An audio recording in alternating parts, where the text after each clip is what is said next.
ፕሮግራማችንን እንጀምራለን። እዚህ ያሉትን ሰዎች አስተዋውቃችኋለሁ። አቶ ጌታቸው የድርጅታችን ጠቅላላ ጉባኤ ሰብሳቢ፣ አቶ ታደሰ ኃይሌ ካሉን ስፖንሰሮች ተወካይ ተስፋ ትረስት ዩኬን በመወከል አቶ ጌታቸው ተሰማ የኪንደር ሃውስ ተወካይም አብረውን አሉ ጀርመን ኪንደር ሃውስ። ሌላው ዶርካስ ነው። ያው ላለፉት 20 ዓመታት እነዚህ ድርጅቶች አብረውን የቆዩ ናቸው። በመቀጠል የድርጅታችንን ስራ አስኪያጅ አቶ አየለ ተከተል ያው ምንም በህመም ምክንያት እክል ቢገጥማቸውም አልቀርም ከዚህ ፕሮግራም በማለት እሳቸውም አብረውን ተገኝተዋል። ቀጠናችን ሰላምና ጸጥታ ተወካይ ሳጅን እጅጉም አብረውን አሉ። ሌላው ደግሞ አቶ አለሙ ኃይለስላሴ ወረዳችን ሴቶችና ህጻናት እናገኛቸዋለን። ፕሮግራማችንን ለመክፈት አቶ ታደሰ ኃይሌን ወደዚህ ጋብዛለሁ። አጠር ያለች ስለ ፕሮግራማችን መግለጫ ይሰጡናል። እንደምን አረፈዳችሁ። መጀመሪያ እዚህ ላደረሰን አምላክ ምስጋና ማቅረብ ፈልጋለሁ። በማስከተል ደግሞ ሁላችሁም እንደዚህ በጥሩ ሁኔታ በዚህ መልክ በመተያየታችን አሁንም እግዚአብሔርን ማመስገን ፈልጋለሁ። እንኳን ደህና መጣችሁ። እኔ ተስፋ ትረስት የሚባለው እንግሊዝ ሀገር ያለ ድርጅት ከአሲዶ ጋር ላለፉት 20 ዓመታት አብሮ ሲሰራ የነበረ ድርጅት የሱ ተጠሪ ነኝ። እናንተ ይህንን ምግብ ይህንን ዘይት ለመውሰድ መጣችሁ ፊታችሁ ላይ ደስታ በማየቴ ደስ ብሎኛል። አቅም በፈቀደ ተስፋ ትረስት ከእናንተ ላለመለየት ቃል የገባ ስለሆነ ወደፊትም የሚቻለውን ሁሉ እንደሚያደርግ በተስፋ ትረስት ስም ቃል ገባለሁ። ሁላችሁም በጤና እንድትቆዩ ለምናለሁ። እግዚአብሔርን አመሰግናለሁ። እናመሰግናለን አቶ ታደሰን። እሺ በመቀጠል አቶ ጌታቸውን ወደዚህ ጋብዛለሁ ከኪንደር ሃውስ። አመሰግናለሁ። እንደምን አረፈዳችሁ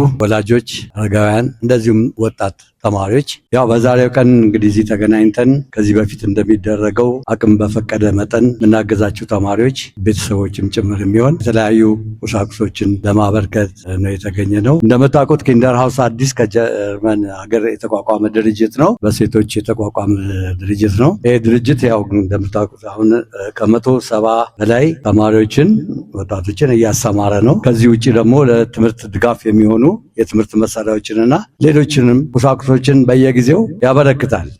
ወደፊትም እንግዲህ እግዚአብሔር ጤናና ሰላም እስከሰጠን ድረስ ለሁላችንም ይሄ ሁኔታ እገዛ የሚቀጥል ይሆናል። እናንተም በርትታችሁ ተምራችሁ ወደፊት ተመሳሳይ ሁኔታ እናንተም ወገኖቻችሁን የምትረዱ የምታለጽፉ ሰዎች እና ለቁም ነገር እንድትበቁ ምኞቴን እገልጻለሁ። አመሰግናለሁ። እናመሰግናለን አቶ ጌታቸው። አየለ ተከተል የአዲስ ህይወት የተቀነባበረ ዘላቂ የልማት ድርጅት ዋና ስራ አስኪያጅ። ሰውት ተቋቋመው በ1997 ዶክተር ጀንበር ፈንድ አሰባሳቢነት በዛው ዓመት ህጋዊ ሰውነቱን አግኝቶ ህፃናትና አረጋውያንን መርዳት የጀመረበት ዓመት ነው። 1997 22ኛ ዓመቱ ነው። አንደኛ እኛ የምንሰጣቸው አገልግሎት አረጋውያንን ማብላት፣ የህክምና አገልግሎት መስጠት እና እደራቸውን መክፈል ናቸው። ልጆቹን በተመለከተ ማስተማር ነው ዋናው። ያልተማረ እኛ ጋር በስፖንሰርሺፕ አይታቀፍም። ትምህርት ቤት ያልተሳተፈም አይሳተፍም። ስለዚህ ማስተማር ነው። በማስተማር ውስጥ የጤንነት ጉዳይ ቢመጣ እናሳክማለን፣ እናበላለን፣ አስፈላጊውን ግብዓት ይሰጣል። አሁን በኮቪዱ ምክንያት ልጆቹ ከማብላት ይልቅ የትምህርት ቤቶችን ምገባ ፕሮግራምም ስላለ ለማጣጣም ሲባል የምንሰጠው በእንደዚህ በአይነት ነው ማለት ነው። ዋናው ዱቄት ነው። እያንዳንዳቸው የስንዴው ዱቄት 20 ኪሎ ግራም ወስደዋል። ፓስታም እንደዚሁ 6 ኪሎ ወስደዋል። ጨውም አለው። ሌሎችም ግብዓቶች አሉ። እኛ ልጆች አምና የነበሩት 170 ናቸው። ኪንደር ሃውስ አዲስ ጀርመኖች ማለት ነው 20 ልጆች ተጨማሪ ስለፈቀዱ ገንዘባቸውንም ስለከፈሉ የልጆቹ መጠን በዛሬው ዕለት 190 ነው። ፈተና ያለ ነው። ስለዚህ ምንድነው ዋናው ዓላማችንን አሳክተናል። የዓመቱ ልጆች ለማስተማር ያለን እቅድ እስከዛሬ አለ። የተደናቀፈበት የተወሰነ ጊዜ ቢኖርም ተመልሶ የልጆችና አረጋውያንን የመርዳት ስራ አሁንም እየተካሄደ ነው። አልተቋረጠም ማለት ነው። ስሜ ወይዘሮ መስከረም አበራ እባላለሁ። ማዋይዝ ዘገየ የመጣሁት ከ08 ሳር ቤት አካባቢ ኦሮሚያ ጀርባ ከሚባል ነው። ሲስተር ጀንበር ናት ያስገባችኝ። ታዲያ ልጄ መረዳት ከጀመረ ከኬጂ ጀምሮ ነው። አሁን 7ኛ ክፍል ደርሷል። ያው የተሰጠን 20 ኪሎ ዱቄት፣ ፓስታ፣ ዘይት፣ 2 ኪሎ ላርጎ ሳሙና፣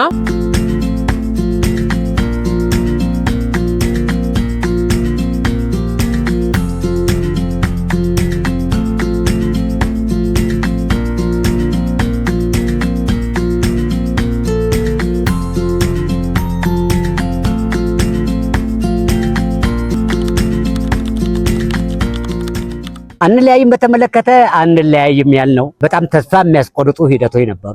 ለምሳሌ 57 ልጆችና 19 አረጋዊ የነበረው ሆላንዳዊ ድርጅት ለቀቀ። ትቻለሁ፣ አልፈልግም፣ አይቻልም አሉ። አይቻልም በቃ አይቻልም። ስለዚህ ምንድነው የሆነ ገንዘብ ስላገኘን አንለያይ ምን በለው ሽማግሌም ቢሆን አሮጊትም ትሆን ልጅም ይሆን በገቢ ማስገኛ ስራዎች እናስተዳደራቸው ስለምንችል ሁልጊዜ ለማኝ መሆን የለብንም በሚል የተጀመረ አንለያይማ ንግድ ፈቃዳውን አሁን እንግዲህ ለመንግስት ግብር ከፋይ ጭምር ግብር ከፋይ ነው። ሰራተኛ ጡረታ ይከፍላል። ገቢዎች የገቢ ማስገኛ ነው ለኛም ለመንግስትም ማለት ነው። ዋናው እንግዲህ ፈንዱን ለሰጡት የምናደርገው ኪንደርሃውስ አዲስ ማለት ጀርመኖች ናቸው። አንደኛ ዘንድሮ 20 ልጆች መጨመራቸው ትልቅ አስገራሚ ነገር ነው። ሁለተኛ ገንዘቡን የሚልኩት በወቅቱ ነው። ሁለተኛ ዶርካስ ኢንተርናሽናል ኔዘርላንድ ነው ማለት ነው። ሶስተኛ ተስፋ ትረስ ዩናይትድ ኪንግደም እንግሊዝ ማለት ነው። ሌላው እንግዲህ ማመሰግነው ህብረተሰቡን አመሰግናለሁ። ምክንያቱም ስንዘገይ በትዕግስት ነው የሚጠብቀን። ይከለክሉኛል የሚል እምነት የለውም። ዋና ዓላማችን ደግሞ አሁንም ይሄ አይደለም። ልጆችን ወደ ስልጠና ወላጆችን ወደ ስልጠና አስገብተን የስራ ዕድል መፍጠር ነው። አሁን በሚቀጥለው ዓመት ትልቁ ስራችን ይሄ ነው። ከመንግስትም ጋር የተዋዋልነው ይሄንን ነው። የገቢ ማስገኛ ስራዎችን እንዲሰሩ አረጋውያንንም ልጆችንም እናረጋለን ነው። ስለዚህ የ50 ልጆች የትሬኒንግ በክረምቱ ይጠብቀናል ማለት ነው።